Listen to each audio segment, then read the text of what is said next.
Et le gros avantage, c'est que finalement, on voyage sans décalage horaire. C'est un peu grâce à vous finalement, Yves Bruno, bonjour. Bonjour à vous. Vous êtes le directeur général de Dijon Congrès Expo.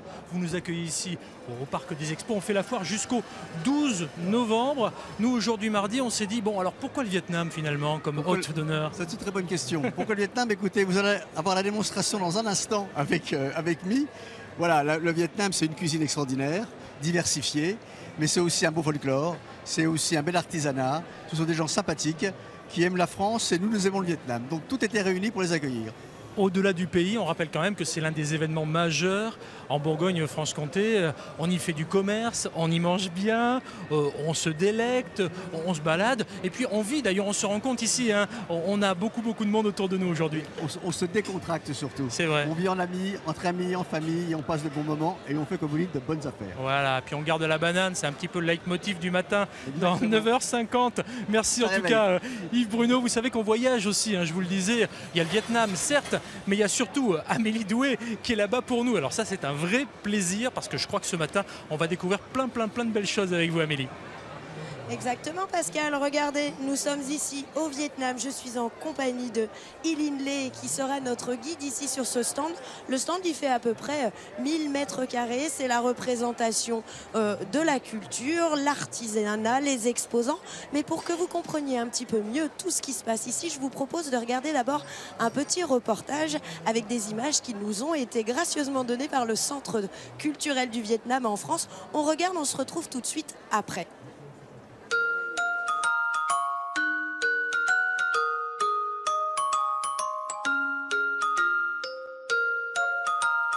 Le Vietnam est un pays très allongé, en forme de S, bordé par le Cambodge au sud, le Laos en son centre et la Chine au nord.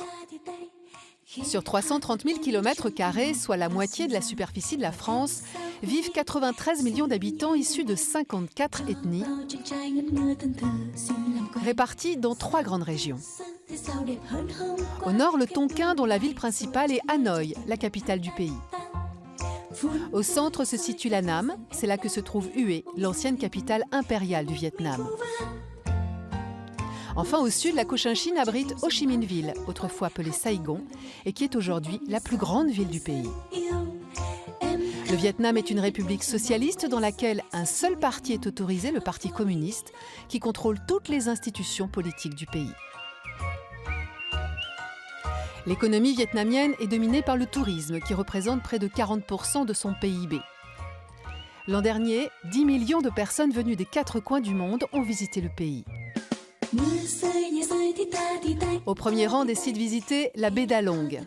Les 2000 pains de sucre de toutes formes et de toutes tailles qui émergent de la mer font partie des 8 sites vietnamiens inscrits au patrimoine mondial de l'UNESCO. Mais l'industrie est également un secteur économique important, en particulier dans les filières textiles, agroalimentaires, énergétiques ou encore dans l'automobile. Enfin, en ce qui concerne l'agriculture, le Vietnam est le premier producteur mondial de riz et occupe une très bonne place pour le café, le poivre et l'aquaculture.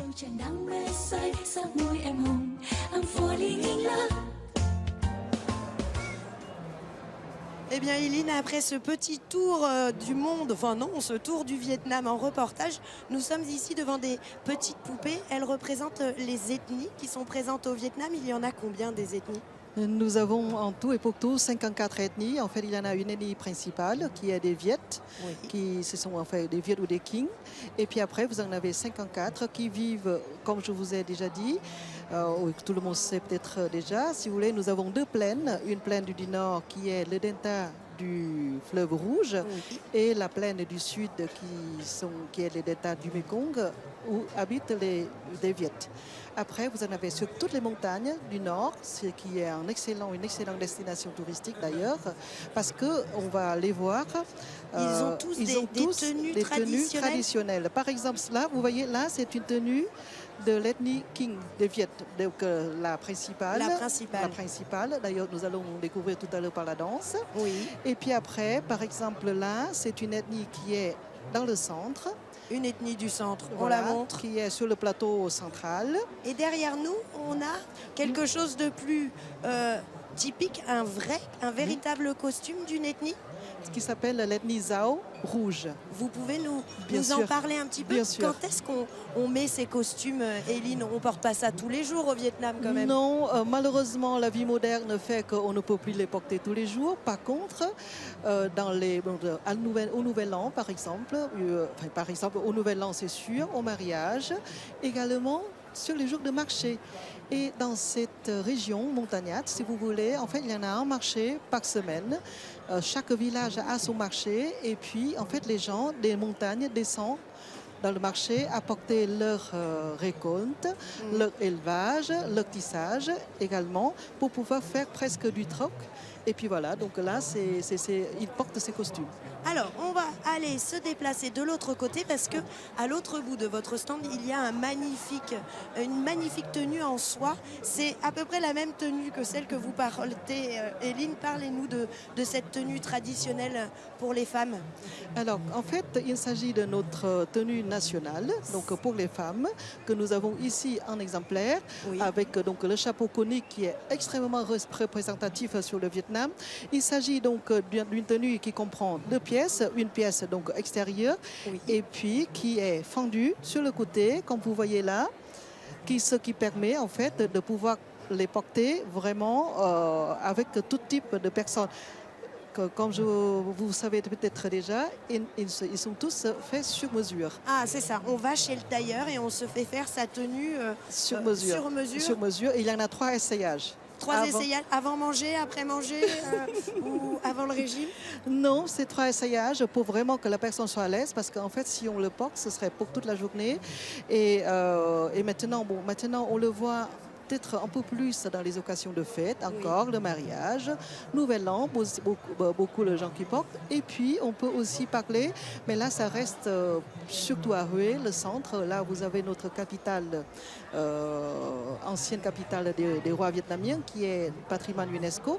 Et en fait, c'est dans la légende que les jeunes filles de Hue Oui. portent cette tenue pour aller à l'école. Donc, ils ont une manière super pour le tenir sur le vélo. Sur le vélo, Et en fait, elle se met sur le vélo comme ça, avec ça, bien entendu, sur la tête. avec le chapeau, Voilà, et puis elle tient en fait en l'arrière. Amazon.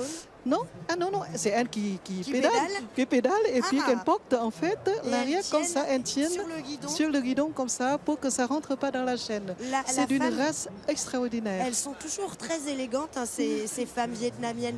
Alors moi, je voudrais qu'on revienne sur ce chapeau, Eline, parce que Oui. pour nous, on se demande si c'est du folklore ou alors s'il a vraiment une utilité encore aujourd'hui et par qui il était porté. Alors, en fait, si vous voulez, ce chapeau-là ont été portés par tout le monde jusqu'à la date d'aujourd'hui. Maintenant, en ville, comme on roule beaucoup en moto, Oui, donc c'est pas les tout à jeunes fait femmes le adapté. remplacent par des casques. Toutefois, les femmes d'un certain âge ou bien à la campagne, on voit encore ces chapeaux-là portés tous les jours. À la campagne, il servait de gourde aussi, vous me disiez. On pouvait mettre de l'eau Voilà. à l'intérieur. Voilà, pour faire un petit lavabo, pour se laver la figure, pour boire. Et puis là, comme vous pouvez le voir, ça couvre contre la pluie. C'est voilà, super, génial. La pluie, le soleil. La pluie, le soleil, parce que nous avons peur du soleil. Vous avez peur du soleil et on peut passer du soleil à la pluie À dans la une pluie, même dans journée. une même journée. Donc là, c'est pendant la saison de pluie, qui est dans le sud beaucoup. Mais en fait, c'est pas une pluie constante. Ça dure, ce sont des averses. Ça dure 1 heure, tout noir. C'est des grosses gouttes comme ça. Et puis après, ça s'arrête et le soleil revient. Merci Eline. Le soleil revient toujours au Vietnam. Allez, faites-nous parler un peu de cuisine. Parce que Le moins on que l'on revient au puisse dire, Vietnam c'est que après. le soleil, il y en a aussi ici en cuisine. En tout cas, le chapeau vous va très bien, Amélie. Xin chào. Ciao Pascal. Mesdames, Messieurs, je vous présente Mi et Thi, c'est ça? Thi, qui est notre cuisinière vietnamienne, puisque ce matin, dans 9h50, on cuisine vietnamien en hommage au pays hôte d'honneur de cette foire internationale et gastronomique de Dijon, d'où nous sommes avec vous pour cette matinale spéciale. Pourriez-vous traduire, s'il vous plaît, pour nous expliquer un petit peu ce qu'elle va réaliser comme recette, Mi? Alors, c'est un plat typiquement vietnamien qu'elle va vous préparer ici. Alors ça s'appelle, des gâteaux roulés, des crêpes roulées D'habitude, on le prépare avec la casserole qui se trouve ici, à votre gauche, à la vapeur. Oui. Donc, pour des raisons techniques, ou aussi parce que c'est trop haut, elle ne peut pas atteindre la marmite. C'est pour ça qu'on a préféré prendre une poêle anti-adhésif pour qu'elle puisse préparer. Alors j'aimerais bien entendre un petit peu Mi pour que justement elle nous explique un peu ce qu'elle est en train de faire, parce que là, vulgairement, j'ai presque envie de vous dire, mais elle fait des crêpes à la manière française. Vous pouvez lui traduire ces quelques mots, s'il vous plaît? D'accord. En même temps, on regarde, hein. Vous voyez qu'ici il se passe des choses. Hein. Anh Pascal đang hỏi chị mình đang làm cái gì? Mình làm bánh cuốn Việt Nam nha. Non, Là bánh cuốn. Bánh cuốn, c'est le nom vietnamien pour dire que c'est les crêpes roulées. D'accord, des crêpes roulées. Alors, on va préciser que la gastronomie vietnamienne est très importante. Hein, c'est un pays où il y a de multiples gastronomies. Au nord, au sud, au centre, c'est pas tout à fait la même gastronomie. C'est On va la bien laisser ça. travailler pendant ce temps-là. Au nord, par exemple. Voilà, le nord, c'est un pays qui est tout en longueur. Donc vous avez le nord, le centre et le sud. Un peu comme l'Italie où vous avez le nord d'Italie, le centre et le sud, avec des cultures, on va dire, des tempéraments différents et des cuisines aussi différentes. Ça se traduit par quoi finalement? Qu'est-ce qu'on mange dans le nord, au Vietnam? Ah oui, alors ça c'est typiquement gustatif.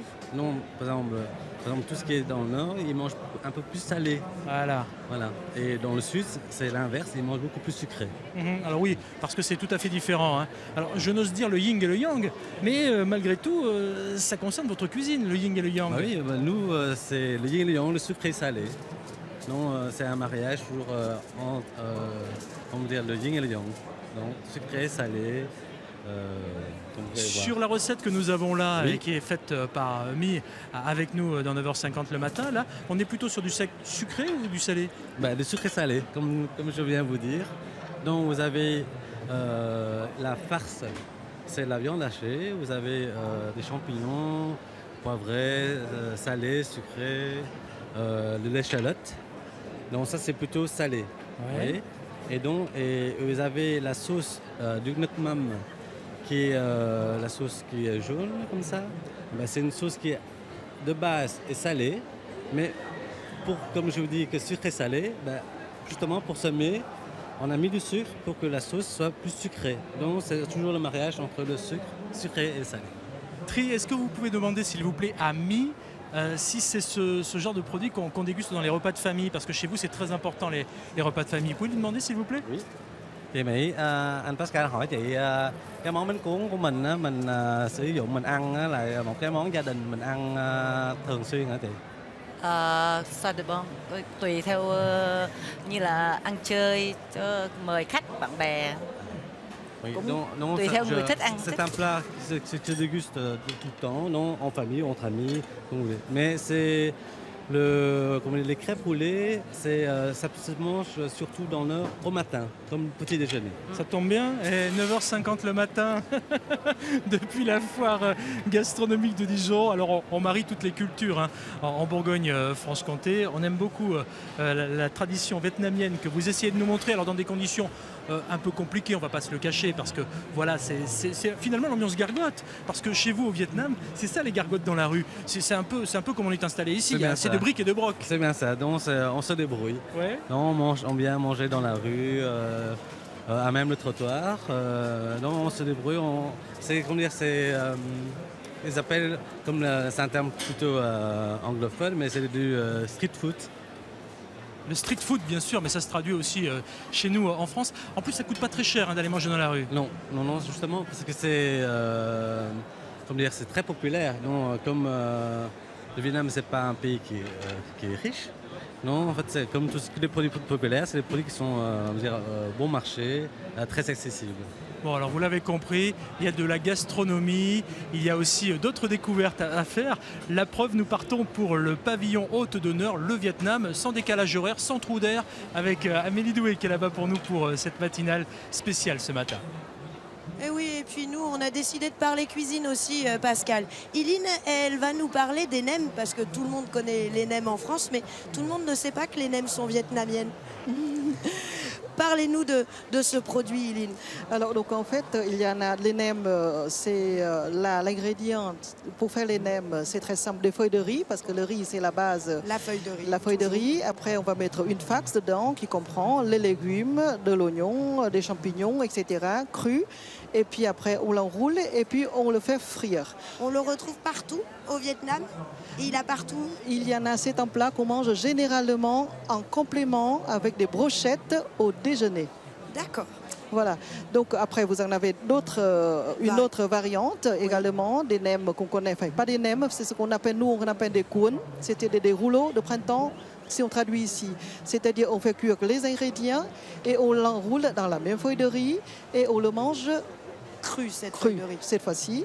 Et alors donc dans ce mélange sucré-salé dont on en a parlé tout à l'heure, et ben en fait les nems c'est bien entendu salé, mais la sauce qui sert en fait pour agrémenter les nems, c'est une sauce qu'on trouvera d'ailleurs dans d'autres plats vietnamiens plus ou moins différents, qui est basée donc sur le nuoc mam, du citron, jus de citron, un peu de vinaigre, un peu de carottes, de l'ail et puis du sucre.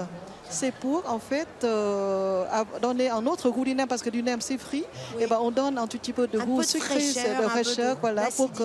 d'acidité pour qu'on puisse bien le manger. Iline, j'ai vraiment l'impression que la cuisine, c'est très important pour vous au Vietnam. Et vous y tenez ici, dans ce pavillon, à différencier un peu toutes ces cuisines asiatiques. Selon vous, la cuisine vietnamienne, elle se différencie vraiment des autres cuisines asiatiques? Ah oui, ça n'a rien à voir. Déjà, bon, bah, comme on a déjà aussi abordé, déjà, il y en a 3 régions différentes. Il y en a énormément de variantes régionales et des spécialités régionales, même dans les ethnies dont on a parlé. Mais même la cuisine dont on parle, comme on entend, quand on parle de cuisine dans la différence, si vous voulez, avec les autres cuisines. Par exemple, les nouilles sautées. Nous n'avons pas de nouilles sautées. Nous, c'est des vermicelles sautées, des pâtes de riz sautées, par exemple. Et c'est la façon de sauter, ça n'a rien à voir avec la cuisine chinoise. la façon que les chefs chinois utilisent. Là, on le voit, il y a aussi beaucoup d'accompagnement, beaucoup d'épices et des herbes. C'est important ça au Vietnam? Nous mangeons la moitié de notre assiette, de notre composition de repas, peut-être même 60-70% se compose d'herbes, de légumes de toutes sortes, parce que nous avons énormément de types de légumes, des courges, des types de courges différents, des aubergines, des patates douces qu'on utilise énormément. Il y en a également des tarots qu'on utilise beaucoup en cuisine. Et vous pensez aussi, à la santé, c'est-à-dire que quand on mange, toutes ces herbes, toutes ces choses-là ont des vertus pour le bien-être et la santé? Je pense que quotidiennement, lorsque nous mangeons, nous pensons peut-être, mais on n'y pense peut-être pas forcément à ce côté santé, parce que ce trésor-là qui a été créé et façonné par nos ancêtres qui nous ont laissé, eh ben, ils ont déjà fait ça auparavant. Je ne pense pas que quand je mange une nouille sautée ou autre, je pense énormément au côté santé, mais je pense que c'est... Mais en fait, dans tous les ingrédients, Exactement. tout est fait pour penser à la santé, c'est ça que Voilà, vous voulez c'est dire. ça, pour composer, parce que enfin, les ingrédients, on ne peut pas inventer les recettes. Voilà. Donc, en fait, une recette, ça a été déjà fait comme ça. Et ben, en fait, il y en a un mélange entre légumes, viande, féculents, etc., etc. Bon, une cuisine très équilibrée, Pascal, mais c'est vous qui allez pouvoir nous le dire, vous êtes en pleine cuisine. Cuisine très équilibrée, évidemment aussi à la mode française, revue par le Vietnam. Alors dit comme ça fait un peu bizarre, mais bon, je suis sûr que Monique Salera, vous allez nous traduire ça en français dans le texte. Bonjour Monique. Bonjour Pascal. Restauratrice et à l'origine, entre autres, Oui. d'un atelier dont on va voir quelques images, parce que vous avez cuisiné vietnamien, mais avec des accents français, c'est ça? Oui, voilà, je me suis adapté un petit peu à la mode vietnamienne, mais c'est sympathique parce que moi j'adore la cuisine asiatique. Alors, je me suis inventé des choses un peu, on va dire. Ouais, qu'est-ce que vous avez fait? Alors, j'ai fait des ravioles de crevettes au lait de coco, et puis avec tous les petits légumes asiatiques qui sont super. Alors, le galanga, les feuilles de kombava, les moules, tout ça, je vous dis, mais c'était le nez déjà C'est terrible, hein, vraiment. Apparemment, les gens ont apprécié, hein, parce qu'il n'y en a plus. Hein. Mais j'ai bien l'impression, parce qu'on est en train de voir quelques images là, de cet atelier. Ah bon? Vous plutôt, c'est la cuisine du sud-ouest, hein, votre philosophie. Mais alors là, ça a dû être quand même un sacré grand écart facial à faire. Oui, tout à fait, il y a des kilomètres. Hein. Il y a des kilomètres, mais de toute façon, j'ai toujours apprécié la cuisine asiatique. Que ce soit chinois, japonais ou autre, j'ai toujours apprécié. Et là, celle-ci, elle est encore fabuleuse parce qu'il y a beaucoup plus de mélange, de variété chez eux par rapport aux Chinois, par exemple. Elle est beaucoup plus raffinée, celle-ci, on va dire. À vous voir ce mardi matin, je vous sens particulièrement amoureuse de cette cuisine, hein, vraiment. Oui, alors là, écoutez, moi je voyage dans l'assiette. J'ai pas le moyen de partir aussi loin, donc dans l'assiette, c'est ce que j'accommode, tout ce pays-là. Je me suis documenté évidemment pour apprendre un petit peu leur culture, tout ça. C'est très intéressant, hein, vraiment. Quand on peut y aller.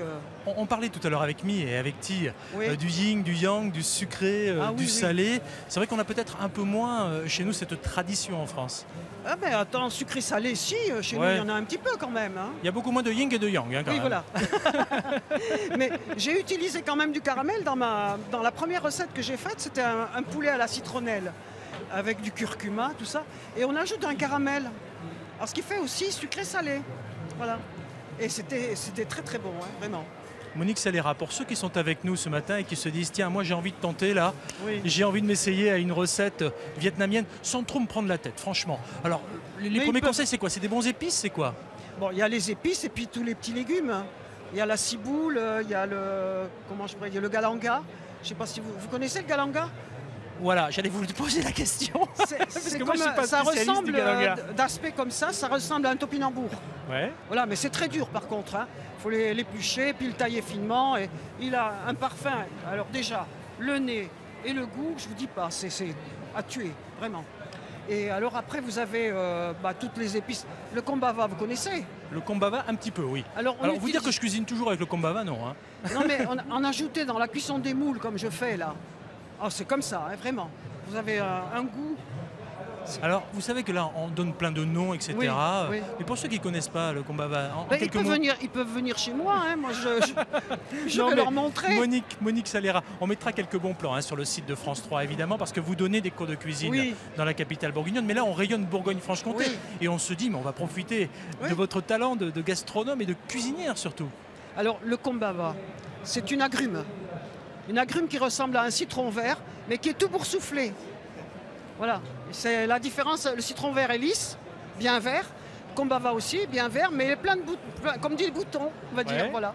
Et puis, les feuilles de ce kombava sont utilisées dans pour le parfum asiatique que l'on trouve. Voilà. Et la citronnelle, Ah bien là sûr. là. Mais merci pour ce petit voyage gastronomique. Mais je vous fais une bise, tenez, venez. Ben, Venez, je vous fais une, voilà, une volontiers. petite bise. Merci, parce que voilà, c'est ça la foire gastronomique. C'est ça, voilà, on se prend surtout pas la tête et on voyage. On continue de vous le prouver ce matin dans 9h50 avec Amélie Doué qui est depuis le pavillon hôte d'honneur. C'est le Vietnam, Monique. Oui. Vous connaissez le Vietnam, c'est Oui. formidable. J'entends déjà la musique, ça danse. C'est bien ça, on y va. Exactement, Non, mais il faut y aller, c'est Pascal. superbe. C'est superbe, on est en pleine danse Pascal et je vous propose de commencer par une petite démonstration. Regardez, c'est une danse traditionnelle, je vous laisse savourer avant de commenter tout ça.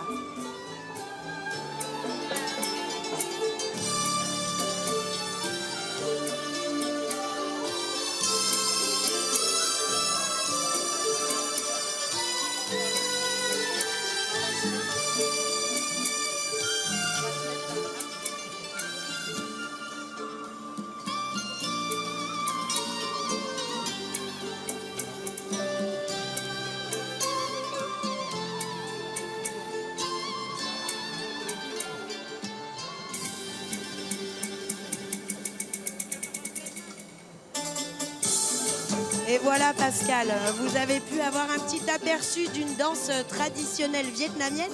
Iline, la danse, c'est important au Vietnam, vous dansez beaucoup ou c'est Au vraiment Vietnam. du folklore? Non, la danse au Vietnam, ça ne rime seulement qu'aux occasions spécifiques. La danse qu'on vient de voir, on le fait pendant des fêtes villageoises au printemps. C'est-à-dire que c'est la fin de la saison où les paysans se reposent et après ils recommencent une année de moisson. Et cette danse-là, est issu d'une tradition de chant alternée entre garçons et filles. Ça se situe dans le delta du fleuve Rouge, dans le nord. Et vous avez ici donc une deuxième type de chapeau conique pour les jours de fête. Le fameux chapeau conique des jours Non, de fête. c'est pas c'est Non, le chapeau de jour de fête. Ça se fait par les mêmes matières, mais il n'est plus conique parce que c'est beaucoup plus, je dirais, décoratif que utile. Là, on les voit en train de ramasser des choses. On est toujours dans des scènes un petit peu agricoles. Exactement. En fait, là, il y en a des, comment dirais-je, des imitations, des scènes selon lesquelles elle pique le riz, elle plante le riz, elle porte la moisson sur le dos.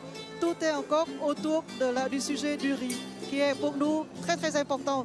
D'ailleurs, vous savez, c'est comme vous avez beaucoup de termes pour le blé. Oui. Nous, pour le riz, on a plusieurs mots pour décrire le riz selon plusieurs étapes. Le riz quand il est encore sur la plante, le riz avant d'enlever les peaux et puis le riz pour manger, c'est pas le même mot. On le voit là, c'est un théâtre qui est venu se produire ici en France. Est-ce que c'est souvent que ce genre de spectacle se produit dans votre pays? Maintenant, il faut être franche, ce spectacle-là, ils le donnent au théâtre, c'est vrai, mais beaucoup aussi quand il y en a des touristes qui viennent. Et là, les voyageurs apprécient énormément de voir une petite tranche de vie des Vietnamiens, de paysans d'antan. Je vous remercie, Eline. Je vous propose de savourer les dernières secondes, Pascal, avant de vous rendre la parole.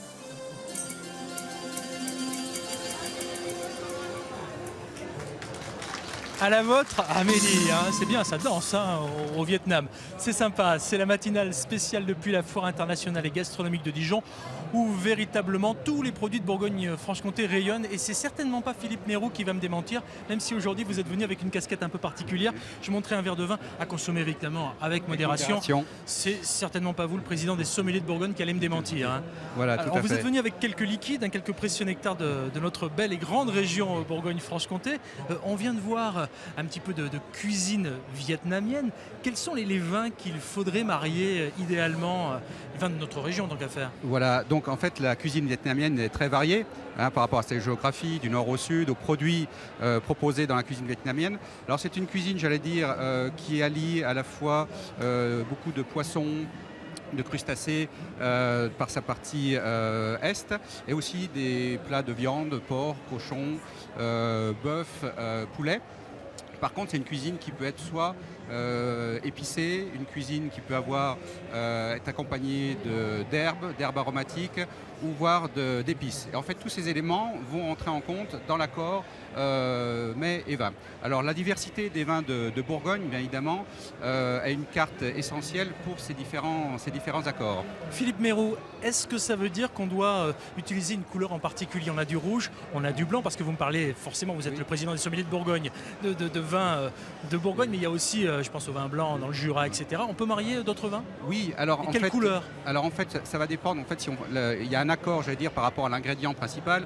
Si c'est du bœuf ou si c'est du poisson, on va choisir forcément la couleur. Et ensuite, j'allais dire, le condiment ou l'accompagnant va décider plutôt de la structure du vin. Donc avec de la volaille ou avec du poisson ou des crustacés, on accommodera plutôt un vin blanc.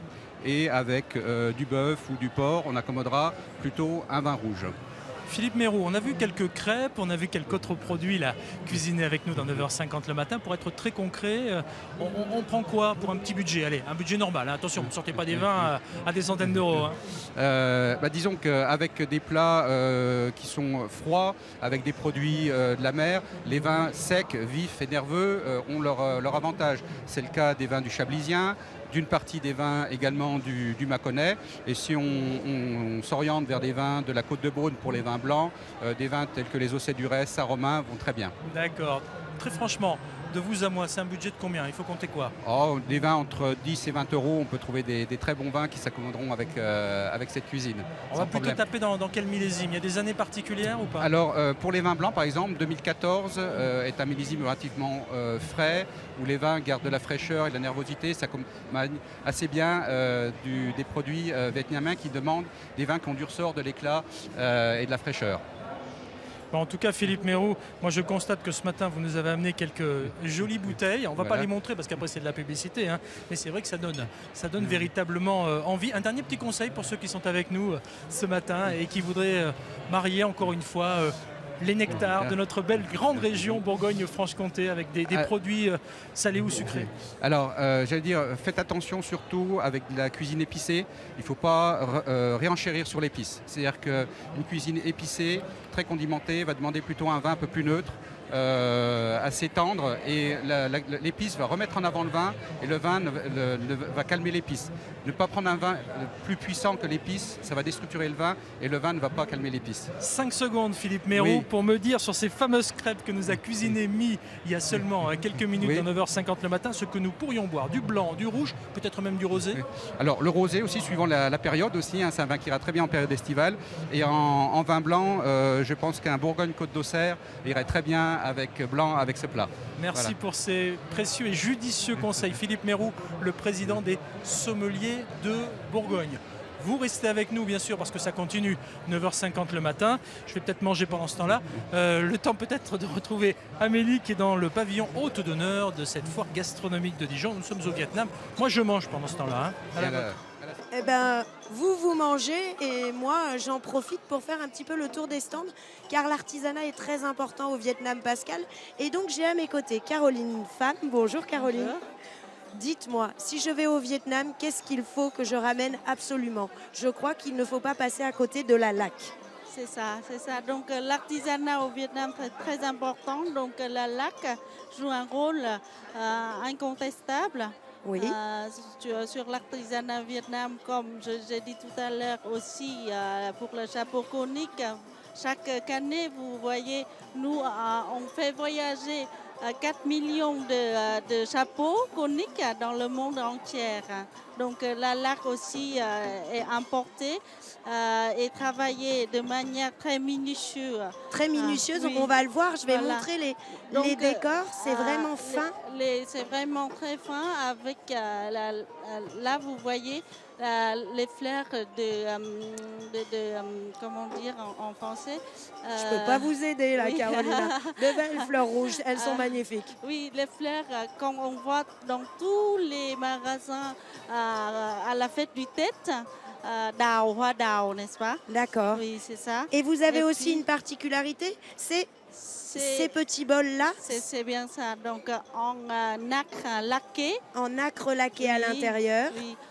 Quand vous terminez vos voyages au Vietnam, vous ramenez un petit bol fait comme cadeau. Oui. Et Alors, de la là, on peut nacre manger laquée.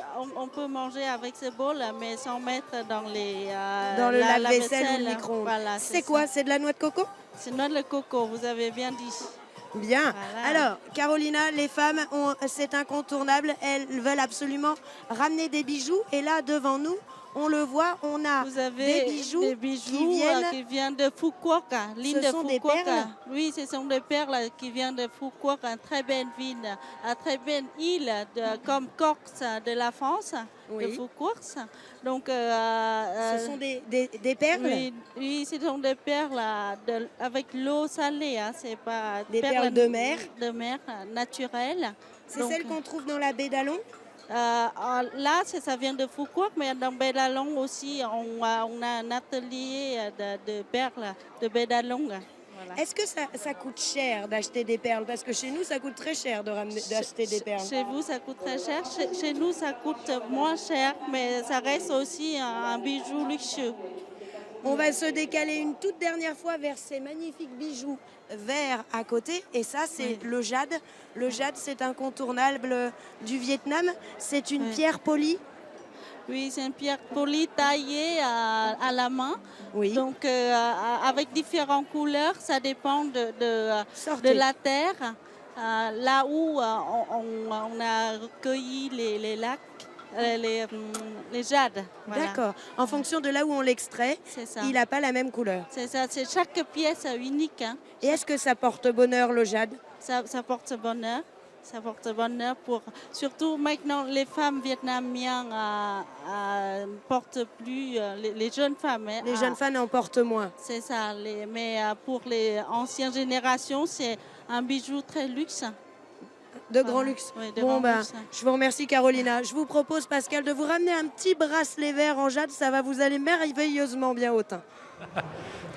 C'est très gentil, hein. Je le note, il paraît que ça porte bonheur. Cela dit, vous parliez de pierres et de perles précisément il y a quelques secondes. Des perles, il y en a beaucoup en Polynésie et des Polynésiens, il en est question cette semaine dans notre feuilleton à découvrir avec des militaires de Belfort qui viennent de l'autre bout du monde. Inutile de vous dire que c'est compliqué d'arriver en région Franche-Comté. Vous allez le découvrir dans ce nouvel épisode. Nous sommes en plein cœur du 35e régiment d'infanterie de Belfort avec des Polynésiens, des Wallisiens et plein d'autres qui viennent du bout du monde. Regardez. Au 35e régiment d'infanterie, certains ont connu des matins plus cléments et surtout plus ensoleillés. Bientôt, ces jeunes recrues rejoindront leur compagnie de combat. En attendant, il faut s'endurcir. Ok, donc aujourd'hui on va faire une petite séance de fractionné. On va faire 30 secondes de sprint, 30 secondes récup. Bien pris? C'est parti. Top. Et pour devenir un bon fantassin, il faut courir encore et toujours. Tant pis pour ceux qui ont le pied marin. Relâchez vos bras. Là, on vous a vu courir. C'est quoi le sport qui vous manque le plus que vous ne pouvez pas faire ici? La rame. Et c'est rare de voir la mer proche. Chez nous en Polynésie, on rame tout le temps.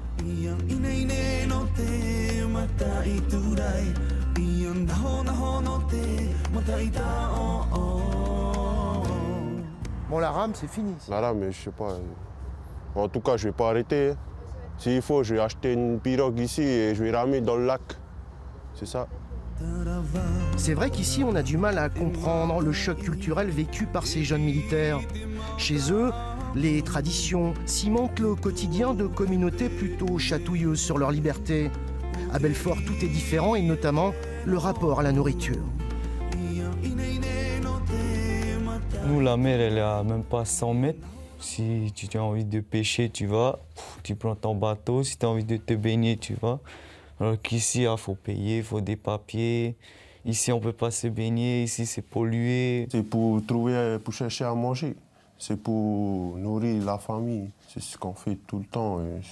C'est naturel. Il faut tout acheter, en fait, ici. Vous achetez tout. Et forcément, il y a le prix qui suit, quoi. Donc, c'est pas facile. En fait, là-bas, quand vous avez envie d'aller à la chasse, vous allez à la chasse.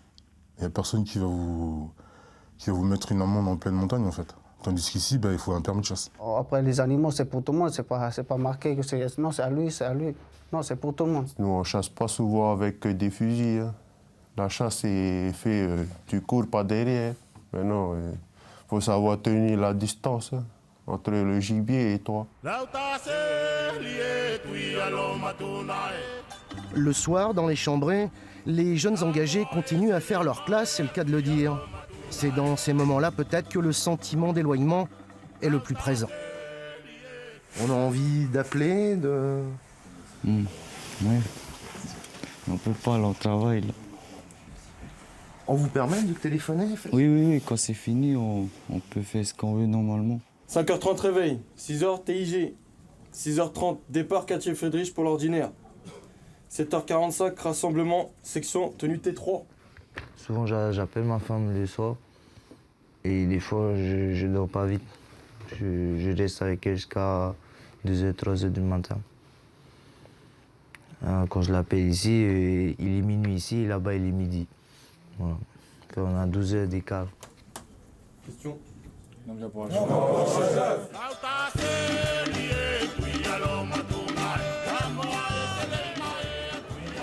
Décidément, on voyage beaucoup dans 9h50 le matin. On a parlé gastronomie, on a parlé artisanat. Je vous propose maintenant de parler santé, toujours avec le Vietnam, le pavillon hôte d'honneur, où nous allons retrouver Amélie Doué pour nous dans 9h50 le matin depuis le parc des Expos de Dijon pour la 87e édition de la Foire internationale et gastronomique de Dijon. Eh bien, effectivement, Pascal. Et la santé, ça commence avec le thé au Vietnam. Hein. On se dit toujours que le thé, c'est la Chine, mais c'est aussi le Vietnam, Caroline? Oui, c'est ça. Au Vietnam, on est le premier pays, le pays d'importer du thé. Hein. On importe le thé aussi autour du monde. Oui. Donc, au Vietnam, avant le thé, c'est servi au chaud, mais maintenant, c'est servi en thé classé. On boit le matin, le soir, oui. Même avant, pendant et après le repas. On boit le thé toute la journée. Voilà, donc si on a envie. On se dit, nous, Européens, que vous ne buvez que du thé au jasmin. C'est pas le cas, là. Il y en a des dizaines et des dizaines. De sortes de thé, des thés au lotus. Des thés au lotus. Contre tout ce qui est nervosité, par exemple. Les thés au rein de... L'artichaut, je vois des thés à l'artichaut. Ça, c'est en fait, c'est des détox qu'on appelle chez nous, c'est ça? Oui. C'est une façon de se purifier? Se purifier, et vous avez aussi pour mincir aussi, pour aider à dégrainer, si vous voulez. Donc, les Vietnamiens, ils utilisent vraiment beaucoup les herbes et tout ça pour se soigner? Oui, nous, on compte beaucoup sur la nature. C'est le premier acteur important d'abord pour se soigner avant d'aller à l'hôpital. Avant d'aller à l'hôpital, on essaye par les plantes et en général, on trouve la bonne solution. C'est ça. Je vous remercie, Caroline. Donc, n'hésitez pas, Pascal. Ici, il y a de quoi faire, que vous soyez malade ou en pleine santé et que vous vouliez maigrir ou juste rester en forme. Il y a tout ce qu'il faut. Vous savez quoi, Amélie, j'ai envie de vous prendre au mot. Allez, le temps de prendre mon petit billet pour le Vietnam et je vais aller vous rejoindre dans le pavillon hôte d'honneur, non sans vous avoir rappelé à vous qui êtes avec nous que la foire internationale et gastronomique de Dijon rayonne sur toute la Bourgogne-Franche-Comté et se poursuit jusqu'au 12 novembre. Donc vous avez encore grandement le temps. Demain, nous y serons à nouveau. Et puis, je vous l'ai dit, on va aller faire ensemble un petit tour là-bas. Mais d'abord, voici les titres de l'actualité en Bourgogne et en Franche-Comté, sur France 3, évidemment. Bonjour à tous. Dans l'actualité ce matin, tout d'abord en Franche-Comté, à Gray, en Haute-Saône, le maire et ses adjoints se réunissent ce matin même afin de préparer l'organisation des obsèques d'Alexia Daval. La mairie de Gray s'est toujours montrée proche de la famille. Les obsèques de la jeune femme sont prévues demain après-midi à 14h30. Et toujours dans l'affaire Alexia, nous retrouverons dans l'édition de Midi de Franche-Comté l'interview complète de l'avocat de la famille, maître Jean-Marc Florent. Cet avocat parisien s'était fait connaître en défendant Patrick Dils. Il aura accès au dossier d'instruction ouvert à Besançon. Une information judiciaire pour assassinat a été ouverte la semaine dernière. L'avocat a la conviction qu'un dénouement est proche dans cette affaire. Je pense que c'est un type de crime qui devrait être élucidé relativement rapidement. Parce que moi, je ne pars pas de l'hypothèse que ce soit un crime compliqué. Et puis, je pars cette fois-ci de l'hypothèse que comme on a le corps de la victime, ces affaires-là sont plus faciles à résoudre que des affaires, tout le monde en a en tête, où on n'a déjà pas le corps de la victime. À Besançon, depuis la rentrée, 480 enfants se sont vus refuser leur inscription au service de la restauration scolaire. La raison, souvent pour des dossiers rendus après la date butoir. C'est une application stricte du règlement qui crée de véritables situations de crise pour les familles. L'association de parents d'élèves, la FCPE, dénonce une rigueur budgétaire à la limite de la légalité. La municipalité, quant à elle, a fait un effort en recrutant une dizaine d'encadrants supplémentaires pendant les vacances de la Toussaint. On touche beaucoup des familles, donc des parents seuls avec enfants, que ce soit des mamans ou des papas, qui en général ont des revenus moyens. On est dans des familles qui effectivement sont dans une vraie détresse sociale. Aucune ville n'accueille tout le monde, pour des raisons qui sont liées à des contraintes budgétaires, mais pas uniquement, à des contraintes liées à la capacité d'accueil des locaux, où il faudrait des millions d'euros d'investissement, aux conditions de sécurité qui nous sont imposées. Voilà, donc tous ces critères, tous ces paramètres font qu'aucune solution miracle ne peut être trouvée. En Bourgogne, dans l'actualité, dans l'édition de midi, nous parlerons de ce rassemblement qui se tient ce matin à Digoin en Saône-et-Loire contre le projet de ferme des 4000 vaches. Les opposants au projet, un collectif de riverains ainsi que des agriculteurs de la Confédération paysanne dénoncent une industrialisation de l'agriculture à travers ce projet, mais aussi mettent le doigt sur les nuisances engendrées par une exploitation de cette taille. Les résultats de l'enquête publique devraient être rendus demain. Nous ferons le point dès ce midi. Au chapitre faits divers à Romney, en Saône-et-Loire, un incendie a détruit 1000 tonnes de fourrage dans la nuit. D'importants moyens de lutte contre l'incendie ont été déployés. Ce matin, 70 pompiers sont toujours sur place pour éviter toute reprise du feu. Aucun blessé n'est à déplorer, mais l'enquête s'oriente sur la piste criminelle. Le point sur notre site internet et dans nos éditions de 12h et 19h. À la page économie, c'est un coup dur pour la chocolaterie de Bourgogne à Dijon. En proie à des difficultés financières depuis plusieurs années, un groupe de 3 nouveaux actionnaires avait investi 5 millions d'euros dans l'entreprise au cours de l'été. 3 mois plus tard, on apprend que l'entreprise est placée en redressement judiciaire. La société emploie près de 200 salariés à Dijon. Au chapitre des sports, hier en basket, la JDA Dijon a livré une belle performance collective sur le parquet de Pau. Il l'emporte 85-65. L'équipe béarnaise qui était 3e au championnat s'est pris la fessée. Du côté de Dijon, ce sont Valentin Bigotte et Ryan Pearson qui ont été les acteurs principaux du match. Désormais, Dijon affiche un bilan de 5 victoires pour 3 défaites. Voilà pour les titres qui seront développés à midi par Aude en Franche-Comté et par Fabienne Acosta en Bourgogne. Dans l'immédiat, nous retrouvons Pascal Gervaise à la foire gastronomique de Dijon. Vous allez où? Ah bah Pascal, vous tombez bien. Tiens, j'étais en train de me concocter mon petit voyage au Vietnam et on vous a gardé un petit chapeau, hein, C'est quand le même. meilleur le chapeau. Ah, c'est magnifique ce petit chapeau. Il me va bien, hein? Il vous va pas mal. Ouais, ils sont bien aussi, eux, hein, cela dit. Hein. Bon, c'est pas Ouais. fini, arrêtez de vous amuser. Qu'est-ce qu'on fait demain? Demain, la Food Juice Tech. Alors dit comme ça parle pas beaucoup. C'est pourtant l'innovation en cuisine. Et en région Bourgogne-Franche-Comté, des innovations, on va en partager beaucoup, beaucoup, beaucoup. Et vous me rendez la cuisine demain. Moi, je vais au concours des toqués du goût. C'est un concours de cuisine amateur. Oui, 16 €, 4 personnes, ça va pas être facile. Ce qui est sûr, c'est que nous, on se retrouve demain dans 9h50 le matin. Vous serez là aussi, Amélie. Évidemment, je vous rends le chapeau, tiens. Allez, rendez-le-moi, on va se balader, nous.